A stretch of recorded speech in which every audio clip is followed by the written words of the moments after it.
سلام. خبرهای رادیوی آزادی را از روز جمعه 7 اوگوست من خیرامان بقازاده تقدیم میکنم.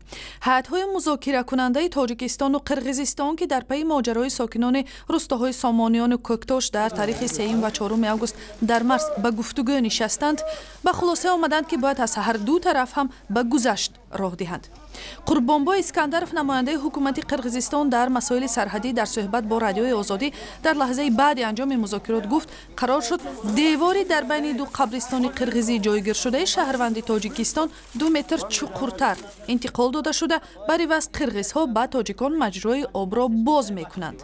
در صحبت با رادیوی آزادی عبدالخلیل شریفов معاون رئیس جماعت چهارکوه исфара گفت فخرالدین شرافов 82 ساله صاحب این حوله واقع در بین دو قبرستان قرقیزی برای چنین یک معامله به خاطر دسترسی دهه سامانیان به آب به تغییر مکان کردن دیوار خانه‌اش راضی شده است.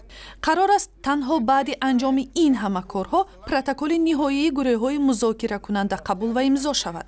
مذاکرات میان هیئت‌های مرزبانی و ساختارهای حفظ حقوق تاجیکستان و قرقیزستان 3 روز ادامه دارند. در ماجرای اخیر در مرز исфара و بادکند برای گذرانیدن قبور آبگذر برای کشتی زمین‌های روستاهای تاجیکستانیان 13 نفر از هر دو طرف مجروح شدند. ایلدار سخاپوف یکی از سربازان پایگاه 201 روسیه خود را در کشتار رحیمجان تشابویف تقصیران تاجیک گناهکار اعتراف کرده است.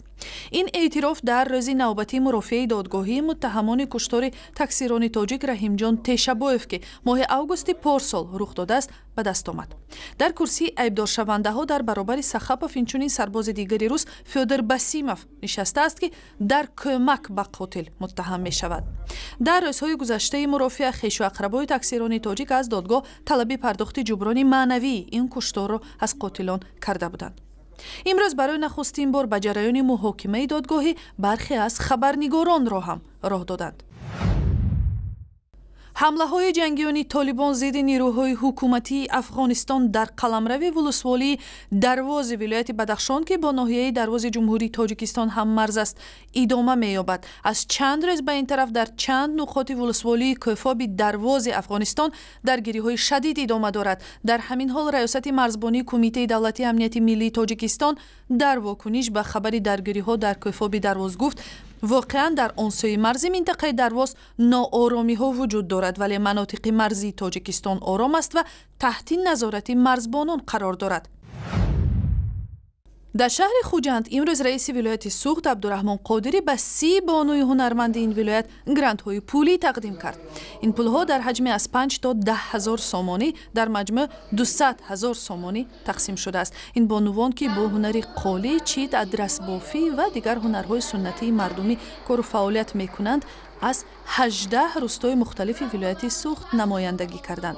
مبلغ تقدیم شده برای تأسیس کارخانه‌های خرد هنری در دهات محل زیست این بانوان از جمله خریداری دستگاه‌ها روانه می شود. تا امروز به زنهای هنرمند ولایت سوغد توسط گرانت یا کمک‌های بازگشتی رئیس ولایت سوغد بیش از 1 میلیون سامانی پول تقدیم شده است و این برنامه قرار است سالهای بعدی هم ادامه کند. مقامات میگویند که هدف اصلی این برنامه پشتیبانی از زنهای خانه‌نشین است که محتاج کار و درآمد می باشند.